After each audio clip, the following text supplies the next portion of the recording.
Yeah, the numbers aren't officially in, but based on what officials have seen out here at Sky Harbor, they estimate March was one of the busiest months in over a year. That's pretty typical here at Sky Harbor, though.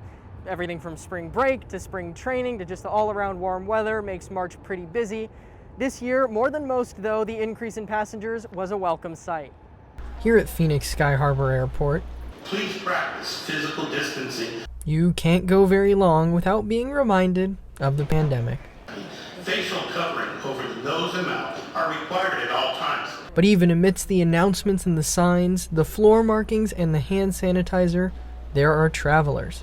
And there are lots of them, thanks in part to spring break, spring training. Everyone wants to come here because of our great weather. And then, of course, Arizona residents like to travel as well for spring break. Heather Shellbrack is a public information manager for the airport.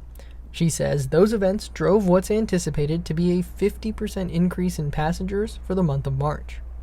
Even as Governor Ducey lifted many pandemic precautions across the state, the airport is still keeping all of its procedures in place. If you're coming to Sky Harbor, you'll still need one of these. The governor's executive order has no impact here since airports fall under the federal mask mandate, which is still in place. Sky Harbor also has sanitizing lights on escalators, hand sanitizing stations, and floor markings. We are, encouraging travelers when they feel safe and when they feel ready to return to the airport.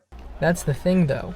Even with the precautions, for a lot of passengers, flying isn't something they're quite ready for yet.